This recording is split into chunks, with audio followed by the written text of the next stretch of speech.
হাসান বসরি রহমাতুল্লাহি আলাইহি খলিফাতুল মুসলিমিন ওমরে ফারুকের দরবারে নিয়ে যায়। ও খলিফাতুল মুসলিমিন নাম রাখা দাও। কয় যাও হাসান রেখা দিলাম। কয় নাম রাখছেন তো তাহনিক করে দিবেন না। কয় মিষ্টি জাতীয় কিছু দাও, খেজুর আনছো? কয় না। কি দিয়া তাহনিক করাবো? কয় আপনার জবানের লালা হাসান বসরির জবানে দিয়া দেন। সুবহানাল্লাহ, আরো জোরে কোন সুবহানাল্লাহ। কয় ওমরের জবানের লালা, ওমরের জবানের এত দাম, এত দাম। আল্লাহ তাআলা ওমরের মানসা অনুযায়ী, চিন্তা অনুযায়ী আল্লাহ তাআলা কোরআনুল কারীমের ভিতরে 21 জায়গা আয়াত নাজিল করেছেন। জোরে কোন না, গুনাহ হইব নাকি? আর একটু জোরে কোন সুবহানাল্লাহ। ওমরে ফারুক রাদিয়াল্লাহু তাআলা যার ব্যাপারে আমার নবী বলেছেন, লাউ কানা বাদি নাবিয়ান লাকানা উমর। আল্লাহ তাআলা যদি আমার পরে যদি কাউকে নবী বানাইতো তাহলে ওমরকে আল্লাহ তাআলা নবুয়ত দিত। ইসলাম সে তো পরশমণি, তারে কি পেয়েছি খুঁজি, পরশ যাহার শোনা হলো যারা তাদেরই মোরা বুঝি। বলেছেন হযরত রাসূল শেষ পয়গম্বর, আমার পরে যদি নবী হতো কেউ হতো ঠিক সে আমার। অর্ধ পৃথিবীর শাসন করেছেন দুলির তখতে বসি, খেজুর পাতার প্রাসাদে ছিল যাহার বারে বারে গেছে খুশি। শুধু আঙ্গুল হিলনে শাসন করিতেন এ জগতের, মুহাম্মাদের চরণে রেখেছিলেন সে শামসের। চিল্লাবেন আল্লাহু আকবার। ওই ওমরের কাছে নিয়ে বলে, আমার তাহনিক করা দেন। কই মিষ্টি জাতীয় কিছু যেহেতু আনো নাই, যাও যাও আমার জবানের লালা দিয়ে দিলাম। এত বড় একজন বুজুর্গ হাসান বসরি রহমাতুল্লাহি আলাইহি মজলিসে বসা, এমন সময় এক লোক এসে বলে, আল্লাহর ওলি, ওগো আল্লাহর ওলি, আমি গুনাহগার, আমার মতো পাপী গুনাহগার আর কেউ নাই, আমার মতো গুনাহগার আর কেউ নাই। আমি তো বড় গুনাহ করেছি, কি এমন আমল করলে আল্লাহ তাআলা আমার গুনাহগুলো মাফ কইরা দিবে? হাসান বসরি রহমাতুল্লাহি আলাইহি বলে, আল্লাহর বান্দা যাও যাও ইস্তেগফার করো, যাও ইস্তেগফার করো। আর একজন আয়েশা বলে, হাসান বৃষ্টি হচ্ছে না, জমিন ফেটে চৌচির হয়ে গেছে গা, বৃষ্টির অভাবে চাষাবাদ করতে পারতেছি না, একটু দোয়া করেন যেন আল্লাহ তাআলা বৃষ্টির ফয়সালা করিয়া দেয়। হাসান বসরি রহমাতুল্লাহি আলাইহি বলে, এই আল্লাহর বান্দা যাও ইস্তেগফার করো। আবার আরেকজন আসছে বলে, হাসান সব সম্পদগুলো পুরা ছাই হয়ে গেছে গা, সম্পদ নাই, ব্যবসার ভিতরে লস হচ্ছে। আল্লাহর ওলি হাসান বসরি রহমাতুল্লাহি আলাইহি বলে, আল্লাহর বান্দা যাও যাও ইস্তেগফার করো। আর এক বান্দা ঈশা বলে, ও হাসান সন্তান হয় না, বিবাহ হয়েছে দীর্ঘদিন হয়ে গেছে, সন্তান নাই। আল্লাহর ওলি হাসান বসরি রাহমাতুল্লাহি আলাইহি বলে, আল্লাহর বান্দা যাও যাও ইস্তিগফার করো। খাদেম ডাক দিয়ে বলে, হাসান আল্লাহর ওলি একই ইস্তিগফার কি এতগুলো সমস্যার সমাধান করতে পারবে? হাসান বসরি রাহমাতুল্লাহি আলাইহি বলে, এ খাদেম তুমি কি আল্লাহর কোরআন পড়ো নাই?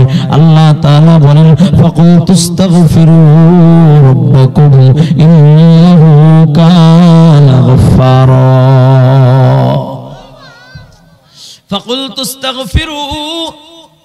فقلت استغفروا ربكم إنه كان غفارا।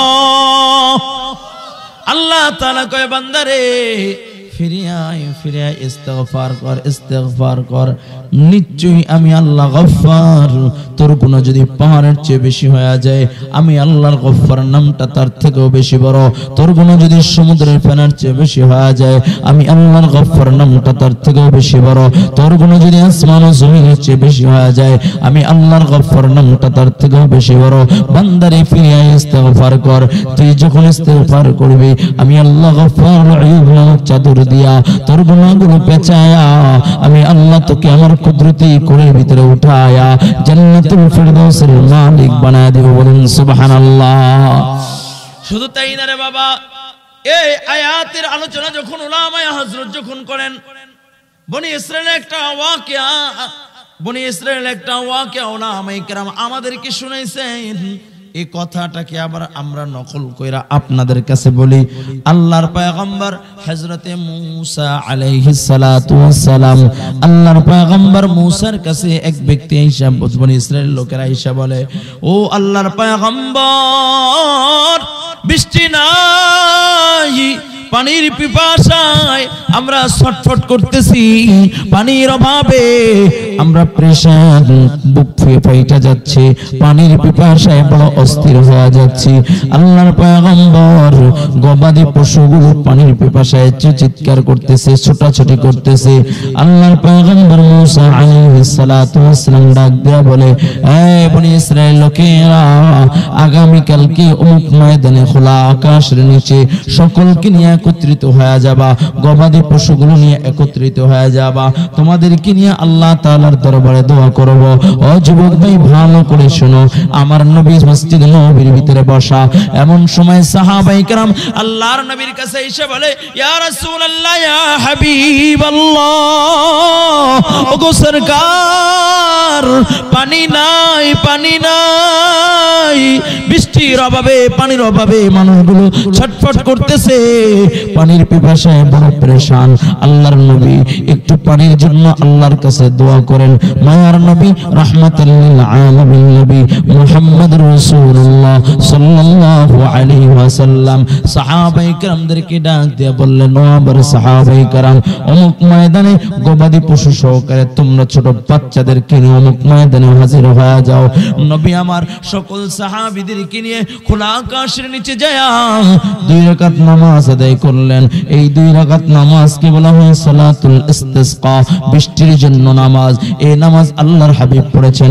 সাহাবায়ে কেরাম বর্ণনা করেন, যখন আল্লাহর নবী বৃষ্টির জন্য যখন নামাজ আদায় করলেন, নামাজ আদায় করে মায়ার নবী 2টা হাত উঠায়া দিলেন।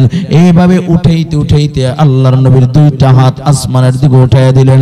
সাহাবায়ে কেরাম বলেন, পিছন থেকে আমরা দেখতেছিলাম, বগলের সাদা অংশগুলো দেখা যাচ্ছে। আল্লাহর নবী হাত নামাইতে দেরি, বৃষ্টি হইতে আর দেরি হয় নাই। পুরো হাত উঠাইতেছে, পুরো আকাশটা মেঘাচ্ছন্ন হয়ে গেছে। হাত নামাইতে দেরি, বৃষ্টি হইতে আর দেরি হয় নাই। টানা 1 সপ্তাহ পর্যন্ত সুন্দর বৃষ্টি হয়েছে। সাহাবায়ে কেরাম বলে, ইয়া রাসূলুল্লাহ, ইয়া হাবিবাল্লাহ, আর বৃষ্টির দরকার নাই, পানির আর দরকার নাই, আপনি একটু আবার দোয়া করেন যেন আল্লাহ তাআলা বৃষ্টি নিয়ে যায়। ও যুবক ভাই, এটাকে বলা হয় সালাতুল ইস্তিসকা। শুধু তাই না, আপনাদের কিশোরগঞ্জে একবার সালাতুল ইস্তিসকা পড়া হয়েছিল, বৃষ্টির জন্য নামাজ পড়া হয়েছে। বৃষ্টির জন্য নামাজ পড়তে দেরি, বৃষ্টি হইতে আর দেরি হয় নাই। আল্লাহর পয়গম্বর মূসা আলাইহিস সালাতু ওয়াস সালাম সকলকে নিয়ে খোলা আকাশের নিচে যা নামাজ পড়ে 2টা হাত উঠায়া দিয়েছে আর ডাক দিয়ে বলে, আল্লাহ বৃষ্টি দাও, বৃষ্টি দাও, এ আল্লাহ বৃষ্টি দাও। কিন্তু বৃষ্টি হয় না। আল্লাহর পয়গম্বর মূসা আলাইহিস সালাতু ওয়াস সালাম আল্লাহ তাআলাকে ডাক দেয়া বলে, আল্লাহ তুমি তো আমাকে আমার উম্মতের মাঝে ঝুটা বানায়া দিলা, আমাকে তো আমার উম্মতের মাঝে মিথ্যুক বানায়া দিলা। আমি বলেছি সালাতুল ইস্তিসকা, বৃষ্টির নামাজ পড়ে দোয়া করলে আল্লাহ তুমি বৃষ্টি দিবা, কিন্তু আল্লাহ তুমি তো বৃষ্টি দিলা না। আমাকে তো আমার উম্মতের সামনে মিথ্যাবাদী বানায়া দিলা। আল্লাহ ডাক দেয়া বলে, পয়গম্বর পর এই মাজমার ভিতরে একজন গুনাহগার আছে 40 বছর ধরে যে গুনাহ করে পৃথিবীর কেউ জানে না, কিন্তু আমি আল্লাহ তাআলা জানি। আমি আল্লাহর চোখ থেকে ফাঁকি দিতে পারে নাই।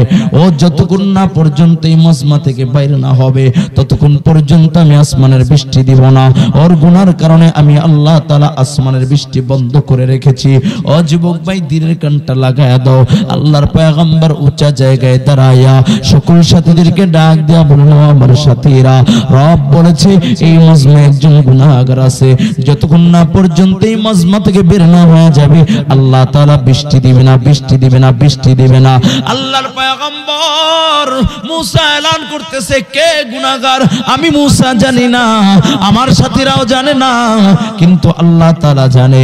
আল্লাহ তাআলা আমাকে জানায় দিলে কিন্তু আমি প্রকাশ করে দিব। জলদি করে বের হয়ে যাও, তোমার সাথে কোনো আপোষ নাই। তোমার একার কারণে সবার কষ্ট হচ্ছে, গবাদি পশুগুলোরও কষ্ট হচ্ছে, পানি পাচ্ছে না, বের হয়ে যাও। এমন সময় যখন বারবার মুসা আলাইহিস সালাতু ওয়াস সালাম এভাবে বের হতে বলছে, বের হয় না। হঠাৎ করে তাকায় দেখে পুরো আকাশটা মেঘাচ্ছন্ন হয়ে যায়, মুষলধারে বৃষ্টি হয়ে যায়। আল্লাহর পয়গম্বর মুসা চোখের পানি ছাইরে আল্লাহকে ডাক দেয়, আল্লাহ, ওগো মালিক, তুমি দ্বিতীয়বার আবার আমার উম্মতের সামনে আমাকে ছুটা বানায় দিলা। আমি বললাম নামাজ পড়া দোয়া করলে বৃষ্টি দেবা, বৃষ্টি দাও না। আবার বললাম গুনাহগার বের হয়ে গেলে বৃষ্টি দিবা, কিন্তু গুনাহগার তো বের হয় নাই, তুমি কিন্তু বৃষ্টি দাও নাই। আয় আল্লাহ, তুমি আমাকে আমার উম্মতের মাঝে দুইবার জুটা বানায় দিলা।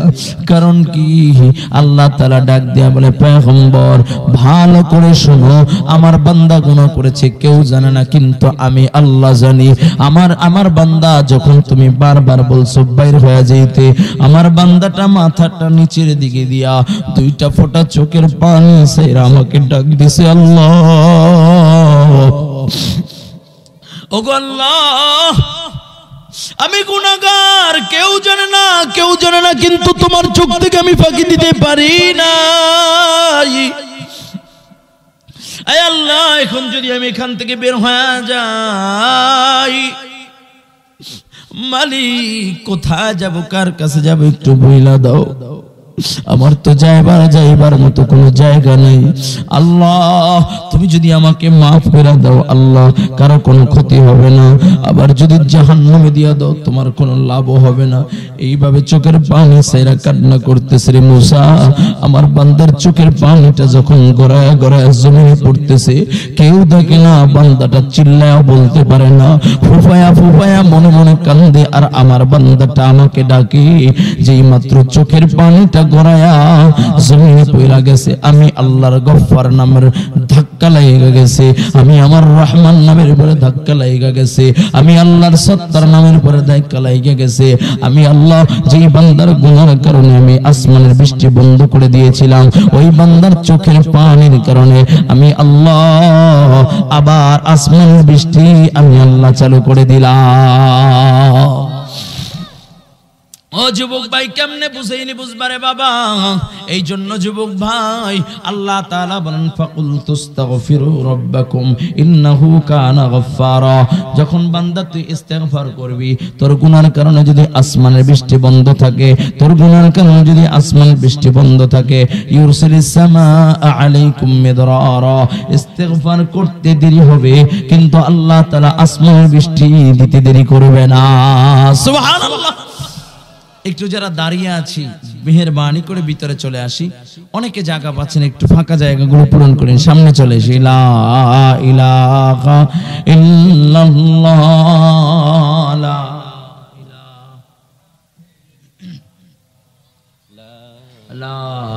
ইলাহা ইল্লাল্লাহ, লা ইলাহা। বাবা কষ্ট হচ্ছে, এখন তো ঠান্ডা নাই, একটু সামনে চলে আসি না বাবা, একটু অনেকে জায়গা পাচ্ছেন, একটু সুযোগ করে ইলাহা ইল্লাল্লাহ। সামনে মহব্বতটা একটু গভীর হোক, সামনে আসি না, আল্লাহ কবুল করুক।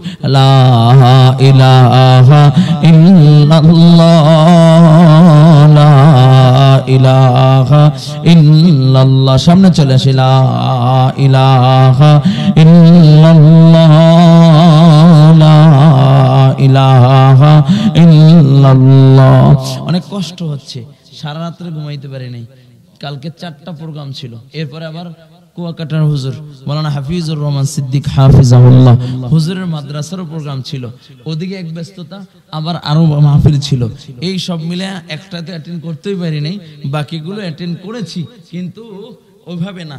কিন্তু রাত্রে বাসায় যে ঘুমাইতে ঘুমাইতে অনেক রাত্র হয়ে গেছে, ঘুম হয় না, 1 ঘন্টা রাত্রে ঘুমাইছি। আবার ওইটা ফজরের পরে 8টা পর্যন্ত একটু শুইছিলাম, কিন্তু ঘুম হয় নাই, টেনশন মাথার ভিতরে। আবার আপনাদের এখানে হাজিরা দিতে হবে, তাই আবার না আসলে ভাইজানে তো মাশাআল্লাহ বদবাজে দিবে, হালাক হয়ে যায়, উপায় নাই। তা আমি মনে করি মুরব্বীদের কিছু দোয়া আল্লাহ তাআলা আমার সাথে রেখেছেন, বিদায় আল্লাহ চলাচ্ছেন। গত বছর ভাইজানের মাহফিলে রাত্রে 1টা বাজে, 1টা 15 মিনিটে না 20 মিনিটে স্টেজে উঠেছি। এই রাকাত থেকে করতে করতে 5 নাম্বার প্রোগ্রাম ভাইজানের এই জায়গায় 1টা বাজে উঠছি। ওঠার পরে যখন আমি কি বয়ান করব, ঠান্ডা প্রচন্ড, কুয়াশা এখান থেকে 2-5-6 হাতে দেখায় না, প্রচন্ড কুয়াশা, কিন্তু আল্লাহর বান্দাগুলো জমে জমে বসে রয়েছে। দেখার পরে কলিজা একদম শিথিল হয়ে গেছে। আমি বসে আলোচনা করলাম, আমার ভাইজানের ওই সময় 2টা হাত উঠে, শুধু ভাইজান না, ভাইজানের পরিবারের এবং ভাইজানের ওয়াইফ, ভাইজানের আম্মা পাশে বাসা ধরে বলে যায় নামাজে পইরা পড়ে সারা রাত। ওই 1টার পরে প্রায় 3টা বাজে স্টেজ থেকে নামছি, আর ওই স্টেজ থেকে নামার পরে কয় যায় নামাজে যে তার আম্মা বসছে আমার জন্য আধো প্রত্যেক নামাজের পরে দোয়া করে, আলহামদুলিল্লাহ। এই দোয়ার ভিত্তিতেই আল্লাহ চলাচ্ছেন। তো এই জন্য গলাটা একটু ব্যথা করতেছে, কারণ বিশ্রাম তো পাই নাই, তো এই জন্য বাঙ্গা বাঙ্গায় গলায় কথা বলতেছি। আপনাদের বুঝতে কষ্ট হচ্ছে না তো? ইনশাআল্লাহ বুঝতে কষ্ট হচ্ছে, বুঝতেছেন তো কথা? কে কে বুঝতেছেন? আল্লাহু আকবার। হ্যাঁ, জোরে বলেন নারায়ে তাকবীর, আরো জোরে নারায়ে তাকবীর। হ্যাঁ, ছাত্র ভাই যারা দাঁড়ানো আছো একটু ভিতরে চলে আসো না, তোমরা তো আমার কলিজার টুকরা, তোমরা তো আমার কলিজার টুকরা। আল্লাহ কবুল করুক না, আমিন। আল্লাহু আকবার। যারা রাস্তায় দাঁড়ানো আছি একটু বসে যাই, মাশাআল্লাহ, আল্লাহ কবুল করেন। এই বিশাল মজমা, আমি তো ভয় পেয়ে গেছিলাম। আমি আসার পরে কইছি লোক থাকবে নি দুপুরে, আমরা তো আর সেরকম কুয়াকাটা হুজুরের মতো হইতে পারি নাই। হ্যাঁ, তবে দোয়া করবেন আল্লাহ তাআলা যদি কবুল করেন। নিজের তো কোনো পুঁজি নাই, যোগ্যতাও নাই, বাকি আপনাদের দোয়া বড় প্রয়োজন, বড় প্রয়োজন। যে রাস্তায় চলি রাস্তাটা বড় পিছল, কখন না জানি হোঁচট খেয়ে যাই, কখন না যাই পিছ পড়ে যাই। আপনাদের দোয়া বড় প্রয়োজন। আপনাদের দোয়ায় যদি একটু সাপোর্ট থাইকা এই আল্লাহ তাআলা কবুল করে নেয়, ইনশাআল্লাহ দোয়া তো করবেন ইনশাআল্লাহ, আল্লাহ কবুল করেন, বলুন আমিন। আল্লাহু আকবার। যে কথা বলতেছিলাম, তা আল্লাহ তাআলা বলেন ফাকুলতু আস্তাগফিরু রাব্বাকুম ইন্নাহু কানা গফফারা। আল্লাহ তাআলা বলে বান্দা ইস্তিগফার কর, যদি তুমি বান্দা ইস্তিগফার করো, ইউরসিলিস সামাআ আলাইকুম মিদরারা, তাহলে আমি আল্লাহ তোমার জন্য আসমান বৃষ্টির ব্যবস্থা করে দিব। আল্লাহ তাআলা বলেন ফাকুলতু আস্তাগফিরু রাব্বাকুম, বান্দা তুমি যদি ইস্তিগফার করো, বান্দা তুমি যদি ইস্তিগফার করো, ওয়া ইউমদিদুকুম বিআমওয়ালিন ওয়া বানিন। আল্লাহ কয় বান্দা তুমি যদি ইস্তিগফার করো, তাহলে আমি আল্লাহ তোমার সম্পদের ভিতরে বরকত দিব, আমি আল্লাহ তোমার সন্তানের ভিতরে বরকত দিব। যারা বলে হুজুর ব্যবসায় ভালো যাচ্ছে না, লস হচ্ছে, ব্যবসা ভালো যাচ্ছে না, ও বাবা আপনার জন্য আমল, বেশি বেশি ইস্তিগফার করবেন, বেশি বেশি ইস্তিগফার করবেন।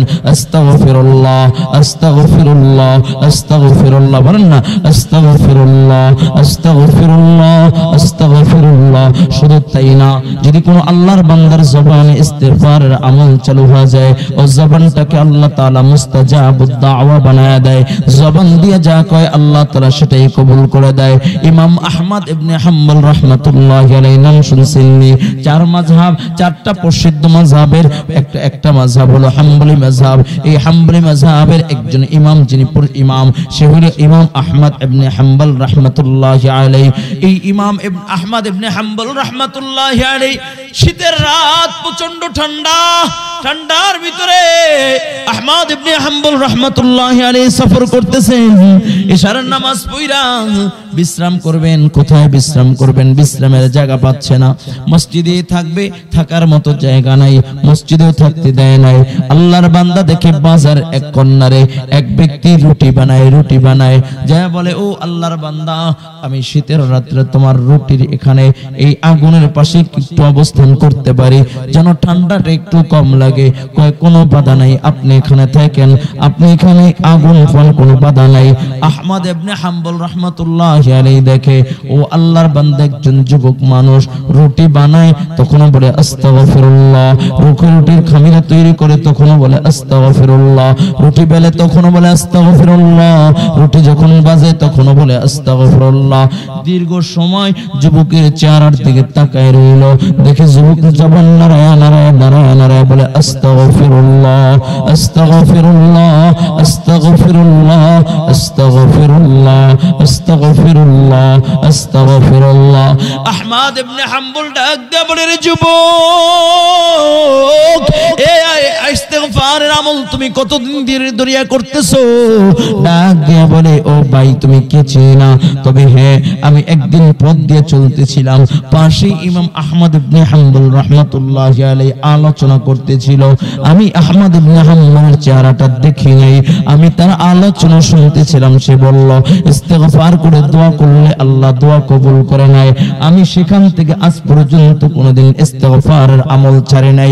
আমি ইস্তিগফারের আমল করতেছি, আর আলহামদুলিল্লাহ আমি ইস্তিগফারের আমল কইরা যত দোয়া করেছি আল্লাহ তাআলা আমার সব দোয়াকে কবুল করেছে, কিন্তু একটা দোয়া কবুল করে নাই। আহমদ ইবনে হাম্বল রাহমাতুল্লাহি আলাইহি বলে, এ যুবক, তোমার কোন দোয়াটা আল্লাহ কবুল করে নাই? যুবক ডাক দিয়ে বলে, ভাই, আমি আল্লাহ তাআলার কাছে দোয়া করতেছি আর বলতেছি, আল্লাহ, যে যার কাছ থেকে ইস্তিগফারের আমলটা আমি শিখলাম, জামানার সবচেয়ে বড় আলেম আহমদ ইবনে হাম্বলকে একটা বার আমি আমার দু চোখ দিয়ে দেখতে চাই, একটা নজর আমি আহমদ ইবনে হাম্বলকে দেখতে চাই। আহমদ ইবনে হাম্বল একটা চিৎকার মারিয়া যুবককে ডাক দিয়ে কয়, যুবক, আয় আয় আমার বুকে আয়, তোর এই দোয়াটাকে আল্লাহ কবুল কইরা আমি আহমদ ইবনে হাম্বলকে সফর করায়া তোর সামনে আল্লাহ তাআলা হাজির কইরা দিছি। আল্লাহ তাআলা বলে, ফাকুল তুস্তাগফিরু রাব্বাকুম ইন্নাহু কানা গফফারা। বান্দারে, তুই যদি ইস্তিগফার করো, বান্দা তুমি যদি ইস্তিগফার করো, তাহলে আমি আল্লাহ তোমাকে maaf করে দিব। শুধু maaf করব তা না, ওয়ায়ুমদিদুকুম বিআমওয়ালিন ওয়া বানিন, আমি তোমার সম্পদের ভিতরে বরকত দিব। শুধু সম্পদের ভিতরে বরকত নয়, সন্তানের ভিতরে বরকত দিব। সন্তানের ভিতরে বরকত দিব তার মানে উলামায়ে কেরাম দুইটা ব্যাখ্যা দেন। এক নাম্বার, যাদের সন্তান হয় না, আজকে যাদের সন্তান নাই, কেউ তো মাজারে যায়, কেউ আট্রসে, কেউ চন্দ্রপাড়া, কেউ মাইজবান্ডার, কেউ সারেশ্বরী, কেউ ফুলপুরা, কেউ বা এই শাহজালাল শাহপরান যায় সন্তানের জন্য। ও যুবক ভাই, দুনিয়ার কোন মাজার বলার সন্তান দেওয়ার কোনো ক্ষমতা নাই, ঠিক কিনা জোরে বলেন? সন্তান দেনেওয়ালা কে? আরো জোরে উচ্চ স্বরে আওয়াজ করে বলো, কে? সন্তান দেনেওয়ালা কে? আল্লাহ কয়, ফাকুল তুস্তাগফিরু, বান্দা তুই ইস্তিগফার কর, ওয়ায়ুমদিদুকুম বিআমওয়ালিন ওয়া বানিন। আল্লাহ কয়, বান্দা তুই ইস্তিগফার কর, তাহলে আমি তোর সন্তানের ভিতরে বরকত দিব, সম্পদের ভিতরে বরকত দিব, সন্তানের ভিতরে বরকত দিব। যাদের সন্তান নাই, আল্লাহ তাআলা তাদের সন্তানের ব্যবস্থা করে দিবে। এক নম্বর, বাস্তবে একটা ঘটনা শোনাই। আমার মেজো ভাইরা বিবাহের বয়স 15 বছর পার হয়ে গেছে, সন্তান হয় না, কোনোভাবেই সন্তান হয় না। আলহামদুলিল্লাহ, গত বছর এই ইস্তিগফারের আমল করতে গত বছর আল্লাহ তাআলা তাদের ঔরস জোরে একটা পুত্র সন্তান দান করছে। বলুন সুবহানাল্লাহ। সন্তান দেওয়ালা কে? আরো জোরে বলেন, কে? চিল্লায়া মুমিনের আওয়াজে বলেন, কে? দুনিয়ার কোন মাজারওয়ালার দেওয়ার কোনো ক্ষমতা নাই, দুনিয়ার কোন পীরের দেওয়ার কোনো ক্ষমতা নাই, দুনিয়ার কোন মাজারওয়ালার দেওয়ার ক্ষমতা নাই, দেওয়ালা একমাত্র আল্লাহ, ঠিক কিনা জোরে বলেন? দুনিয়ার কোন কবর থেকে কিছু আনা যায় না। হ্যাঁ, একটা কবর আছে, যেটা হলো জনাবে মুহাম্মদ রাসূলুল্লাহ সাল্লাল্লাহু আলাইহি ওয়াসাল্লাম। সেখান থেকে একটা জিনিস আনা যায়, দন্দৌলত, টাকা পয়সা আনা যায় না। একটা জিনিস, যদি কোনো ব্যক্তি দরদ মুহাব্বত নিয়া, ইশক মুহাব্বত নিয়া রাসূলের রওজার সামনে দাঁড়ায় যায়, তার জন্য সুপারিশ ওয়াজিব হয়ে যায়। বলেন সুবহানাল্লাহ। আমাদের আকাবের হযরতরা আজকে তো মদিনায় যাইতে চাই না। অনেক টাকাবান ধনট্টবান ব্যক্তি আছে যারা বিভিন্ন জায়গায় ঘুরতে যায়, ইউরোপ আমেরিকায় ঘুরতে যায়, কিন্তু মদিনায় যাইতে চায় না। অথচ আমাদের আকাবের যারা আছে, বুজুর্গ যারা আছে, তারা সময় পেলেই মদিনায় যাইত। হাজী ইমদাদুল্লাহ মুহাজিরে মক্কি রাহমাতুল্লাহ আলাইহি এরকম বের হয়েছে, খাদেম রে কয়, খাদেম যাবানি? কোথায়? কল্লো মক্কায় যাইগা। কয় এখন এইভাবে আমি একটু আমার বেডিংটা গুছাইনি। আরে বেটা মক্কা যাইতে হলে বেডিং গুছান লাগে, চল মক্কায় চল। এটা দরদ। হুসাইন আহমদ মাদানী রহমতুল্লাহি আলাইহি, হুসাইন আহমদ মাদানী মক্কায় গেছে, জুতা পায়ে দেয় না, ডাস্টবিনে পচা গান্দা খাবার পইরা রইছে, উঠায়া পরিষ্কার কইরা মুখে দেয় আর ডাক দিয়া কয়, আরে খাবার তুমি মনে কইরো না আমি আওলাদের রাসূলের খাবারের বড় প্রয়োজন, আমি ক্ষুধার্ত, আমার খাবার নাই, এটা মনে কইরো না, কিন্তু আমি তোমাকে উঠায়া কেন মুখে দিলাম জানো নি? এখানে তো আমার নবীর কদম পড়েছে, আমার নবীর কদম পড়েছে, আমার নবীর কদমের কারণে আমি তোমাকে মুখে দিলাম। কারণ নবীর কদমের দাম, নবীর কদম যেখানে পড়েছে সেখানে যে খাবারটা পড়ে রয়েছে তারও দাম আছে। এই উসিলা যদি আল্লাহ আমাকে মাফ করে দেয়, দরদ ও মোহাব্বত নিয়া, ইশক মোহাব্বত নিয়া রাসূলের রওজার সামনে হুসাইন আহমদ মাদানী হাজির, ডাক দিয়া বলে, চমকতি রহে चमकती रहे तेरे रौज़ा के मंजर, हमें भी आया है और शौक़ अबू ज़र, हमें भी आया है और जज़्बे बिलाली। सुभानअल्लाह। इश्क मोहब्बत निया, जज्बा निया, दिल বলে বিলালের মতো শৌক ও যৌক নিয়া, আবু যরের মতো শৌক ও যৌক নিয়া রাসূলের রওজার সামনে দাঁড়ায় গেছে, দাঁড়ায় সালাম দিয়েছে, আসসালামু আলাইকুম ইয়া জাদ্দি। কবর থেকে, রওজা থেকে সালামের জবাব আসে, ওয়া আলাইকুমুস সালাম ইয়া ওয়ালাদি। চিল্লাবেন আল্লাহু আকবার।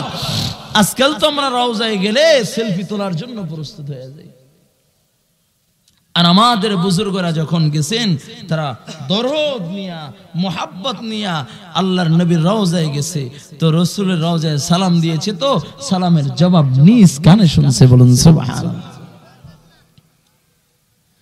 ও যুবক ভাই, এই জন্য যুবক ভাইরা আমার, দুনিয়ার কোন মাজারওয়ালার দেওয়ার মতো কিছু নাই।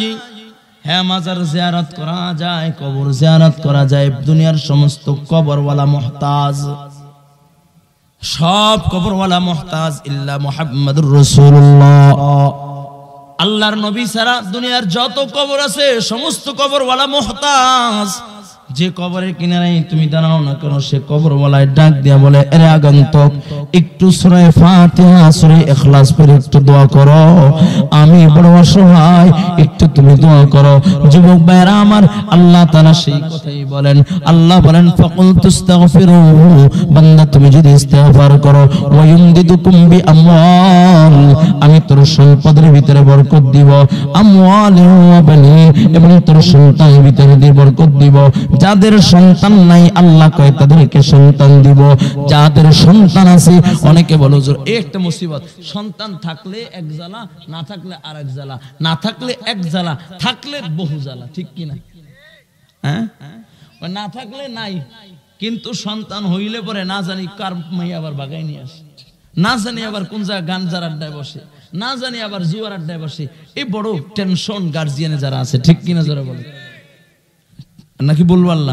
আল্লাহ কয় সহজ সমাধান, আল্লাহ কয় ইস্তিগফার কর, সন্তানগুলোকে তোমার বাধ্য সন্তান বানিয়ে দিব, সন্তান নিয়ে টেনশন লাগবে না, সন্তান নিয়ে মামলায় যাওয়া লাগবে না, সন্তান নিয়ে অস্থির হওয়া লাগবে না, অটোমেটিক আমি আল্লাহ তোমার সন্তানগুলোকে তোমার বাধ্য সন্তান বানিয়ে দিব। জোরে বলুন সুবহানাল্লাহ। এই জন্য আল্লাহ পাক রব্বুল আলামিন বলে, বান্দা ইস্তিগফার কর। ও যুবক ভাই, ইস্তিগফার করার দরকার আছে কি নাই?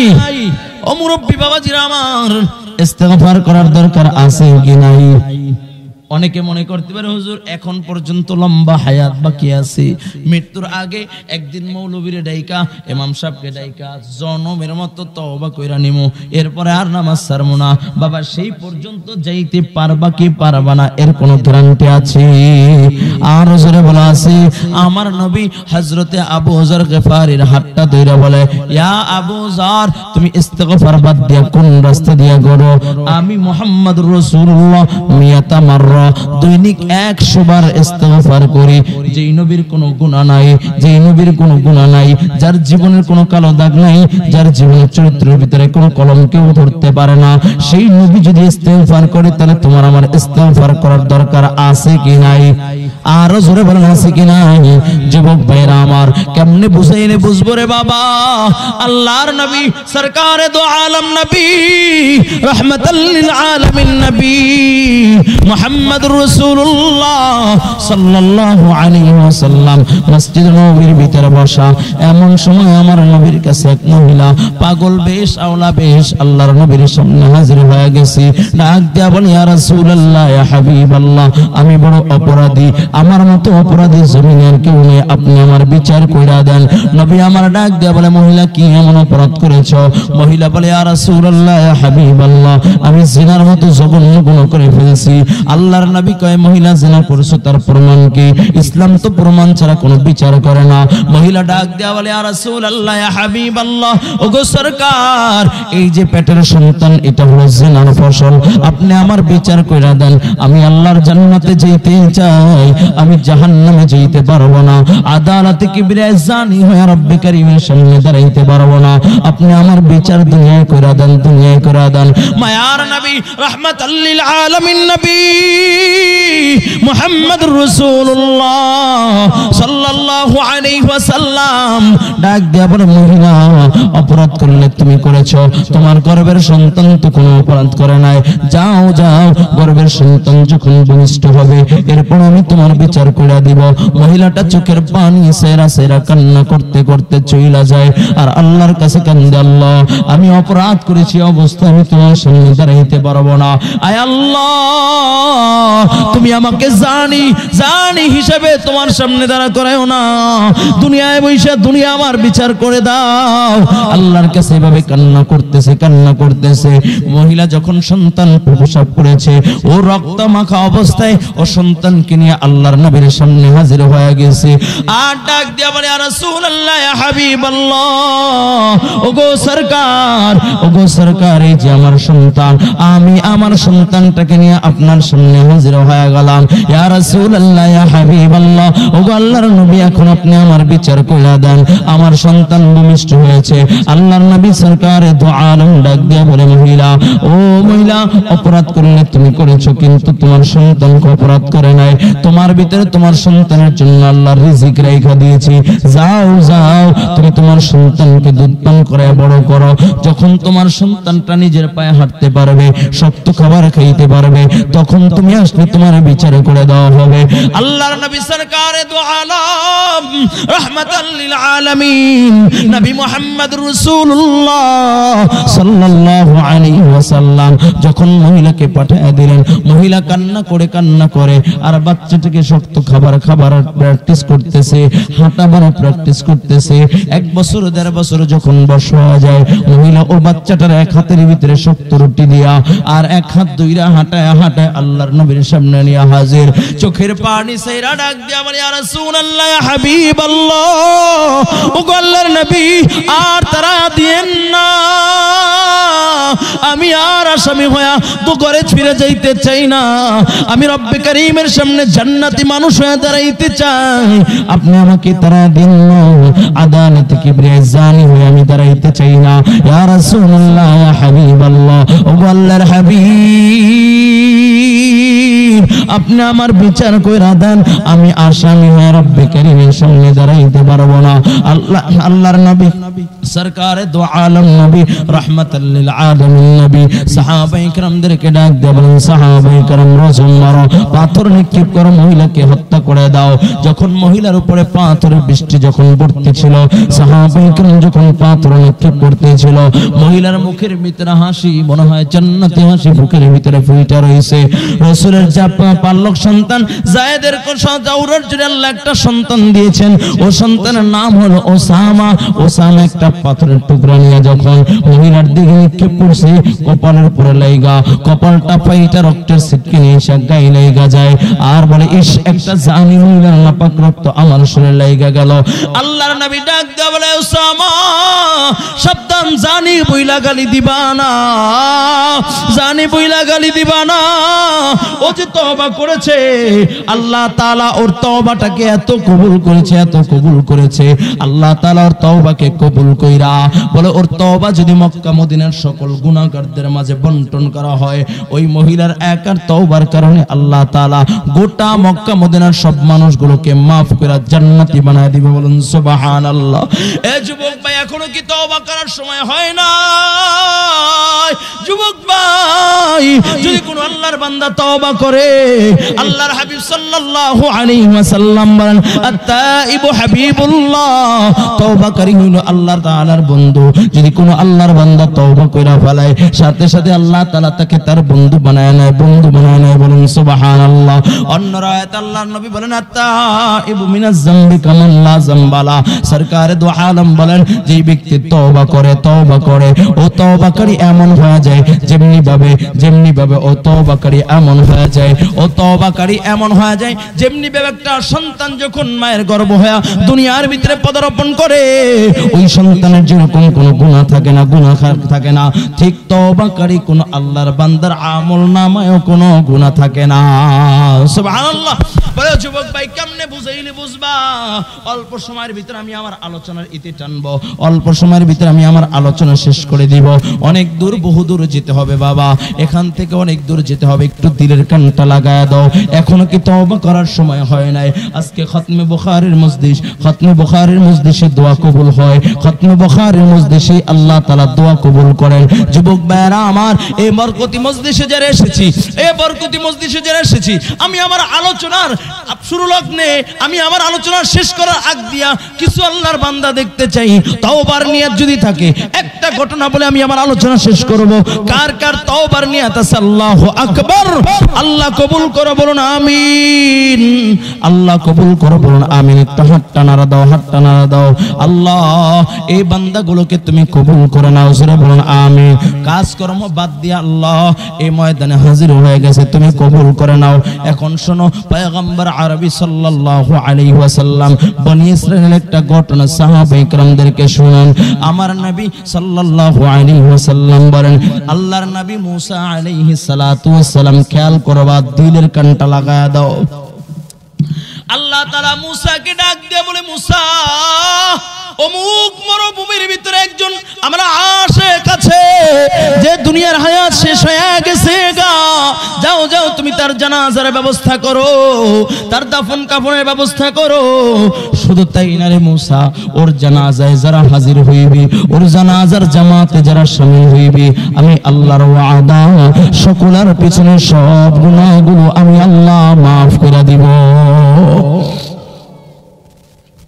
পয়গম্বর মুসা হাজির, ওলা সেইনা গোসল দিয়া, কাপড়ের কাপড় পরায়া, জানাজা যখন তৈয়ার এলান করতেছে, এই এলাকাবাসী, বনি ইসরাইল লোকেরা, এমন একটি জানাজা তৈয়ার হয়ে গেছে গা, এই জানাজায় যদি কেউ শামিল হও, আল্লাহ তাআলার ওয়াদা, তার পিছনে সব গুনাহগুলো আল্লাহ তাআলা মাফ করে দিবে, আর কোনো গুনাহ থাকবে না।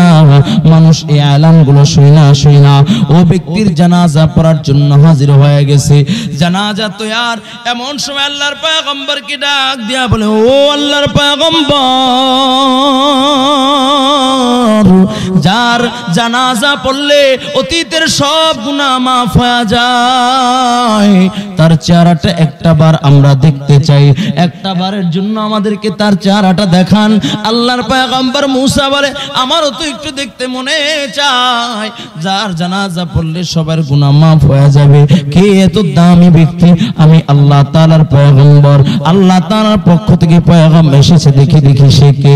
চেহারাটা উল্টায়া যখন এলাকার লোকদেরকে দেখায়, এলাকার লোকেরা ডাক দিয়া বলে, পয়গম্বর,